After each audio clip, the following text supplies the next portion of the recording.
తెలుగు వారి number 1 choice Telugu matrimony. మంత్రి పదవి కోసం ఎలాంటి లాబియింగ్ చేయలేదు అంటున్నారు అడ్లూరి లక్ష్మణ్. సామాజిక సమీకరణాల్లో భాగంగానే తనకి మంత్రి పదవి వచ్చిందంటున్నారు అడ్లూరి. రాహుల్ గాంధీ, ఖర్గే, మీనాక్షి నటరాజన్ ఆశీస్సుల వల్లే పదవి దక్కింది అన్నారు ఆయన.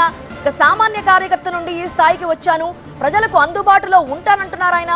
కాంగ్రెస్ పేదల పార్టీ, సామాన్యుల కష్టం నాకు తెలుసు అంటున్నారు అడ్లూరి లక్ష్మణ్.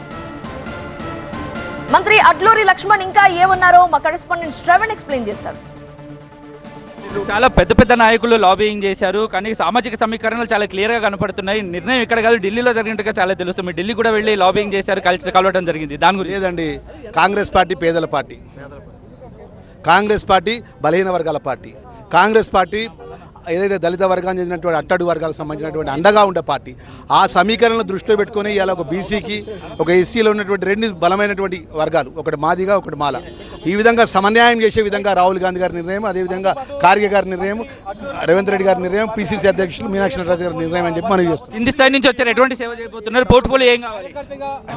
సామాన్య కార్యకర్తలు వచ్చిన కష్టం తెలిసిన వాడిని, ఆ ఇబ్బందులు తెలిసిన వాడిని, ఎన్నో కష్టాలు ఎదుర్కొంటే పార్టీ కూడా నమ్ముకున్న వాడిని ఖచ్చితంగా న్యాయం చేస్తా, ప్రజలకు అందుబాటులో ఉంటా. సో ఇది ఓవరాల్ గా పరిస్థితి. ఎటువంటి పోర్ట్ఫోలియో ఇచ్చినా కూడా నేను చేస్తాను. సామాజిక సమీకరణాలను చూసి కాంగ్రెస్ పార్టీ ఇస్తుంది. పేదలకు అన్ని సామాజిక వర్ణాల ఈక్వేషన్స్ ను ఫాలో అయ్యే పార్టీగా కాంగ్రెస్ పార్టీ మరోసారి నిరూపించుకుంది. ఎటువంటి పోర్ట్ఫోలియో ఇచ్చినా కూడా ప్రజలకు సేవ చేయడానికి ఎల్లప్పుడూ ముందడుగు ఉంటానని అడ్లూరి లక్ష్మణ్ టీవీ9తో ప్రత్యేకంగా మాట్లాడు. కెమెరా పర్సన్ బాలుతో శ్రవణ్, టీవీ9 హైదరాబాద్. తెలుగు వారి నంబర్ 1 చాయిస్ తెలుగు మ్యాట్రిమోనీ.